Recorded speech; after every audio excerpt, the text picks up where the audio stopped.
We're grateful to have you watching CNN 10 on this last Friday in February. I'm Carl Azuz of the CNN Center. There's been a change in U.S. government rules regarding gender and bathroom use in public schools. We first reported on this last May. That's when the Obama administration gave controversial instruction to schools regarding students who are transgender, people who identify as a gender that's different than their biological sex at birth. A recent university estimate suggests around 0.5% of Americans are transgender, though the exact percentage isn't known. The Obama administration recommended that U.S. public schools allow transgender students to use the bathrooms or locker rooms that correspond with their gender identity. The government said this would protect transgender students from discrimination, and it threatened schools with a loss of federal funding if they didn't follow the rules. But more than 20 states sued the government, saying it was trying to illegally rewrite existing law and force radical changes on schools. The directive is currently tied up in court. The guidelines were not a law passed by Congress, so they were subject to being reversed by any succeeding presidential administration.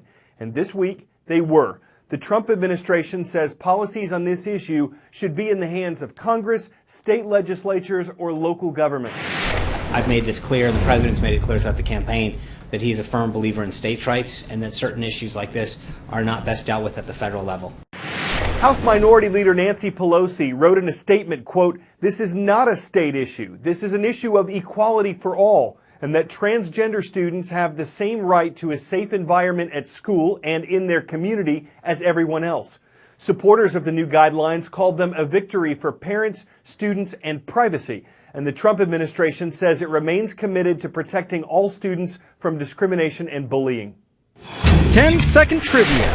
Which of these nations gained its independence most recently? Afghanistan, South Korea, Ethiopia, or Paraguay? South Korea gained its independence from Japan in 1945, making it the most recently independent nation of these options.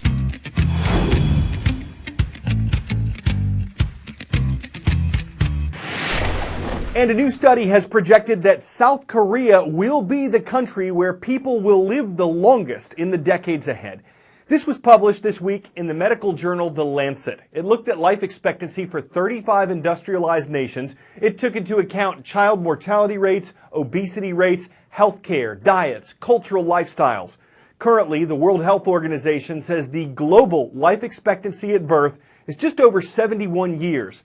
The Lancet study expects that to increase by the year 2030, with South Korea leading the way. Its projected life expectancy by 2030, almost 91 years for women and 84 years for men. The researchers say unhealthier lifestyles among men, which may include smoking or drinking alcohol, are reasons why they don't tend to live as long. But scientists also say the gap between the sexes is shrinking. Other countries in the top 5 for projected women's life expectancy are Spain, Portugal, Slovenia, and Switzerland. For men, Switzerland, Netherlands, Australia, and Denmark.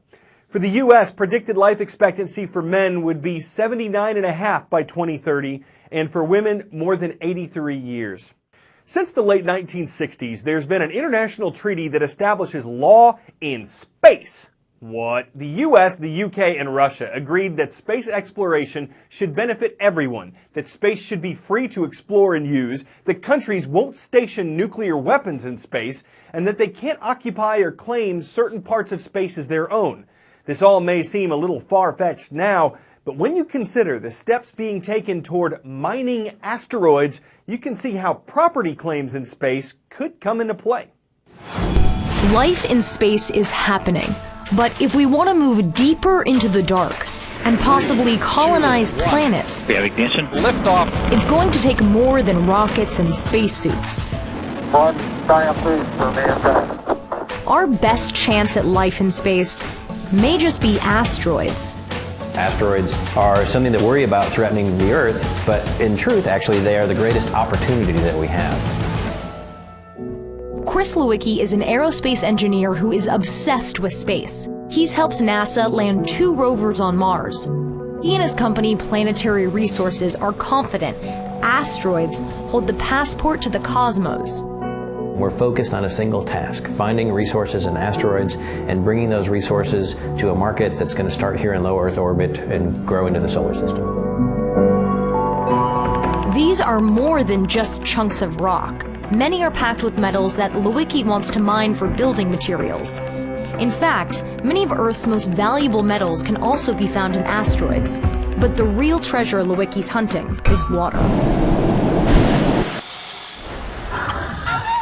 The discovery of oil and the way that it transformed the 20th century, we see the water and the fuel on asteroids as providing that same transformational capability for the 21st century.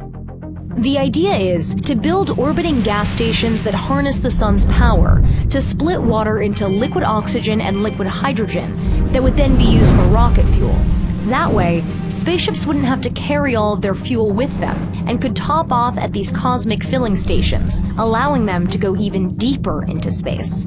Asteroid mining sounds kind of like a sci-fi fantasy. I mean, how realistic is this? What's possible is inevitable. Everything that was once sci-fi had to change at some point in time. So this is a piece of an asteroid, right? Yes, it is. Could you theoretically create a spacecraft or 3D print a spacecraft in space if you're able to get your hands on these metals? Absolutely. These are how we will build the future starships and future colonies and future habitats and space stations. We will use metals from asteroids to do that, and we'll use 3D printing as the technology. Lewicki and company have already launched a satellite to analyze asteroids, and they're gearing up to deploy another. We're in our operations and system test facility supporting the construction and test of the Arkin 6 satellite. So they're actually building your next spacecraft We're right now? building our next spacecraft right on the other side of these windows. These mines may be up and running sooner than you think. That's something that is, not 10, 20, 30 years away for us. It's a target that's about 3 to 4 years away. There are 10 asteroids that Planetary Resources is considering mining. It's a dangerous job, but luckily, the company's robots will be doing the digging. There are a lot of people who are skeptical that you guys are going to be able to pull this off, that asteroid mining will become a reality. I think they're right to be skeptical, but it takes those people who do believe that will happen to find out how to make it happen. Space mining won't be cheap, but some of the world's richest see the potential and have invested in the company. We're programmed to go places we've never been, find refuge on land we've never touched. Could asteroid mining, as impossible as it seems, help us reach the frontier that seems most out of reach?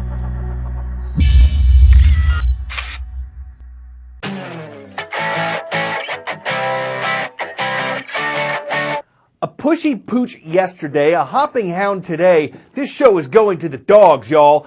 The owner of this one says she had a hunch it wasn't just the cats who were scarfing their food.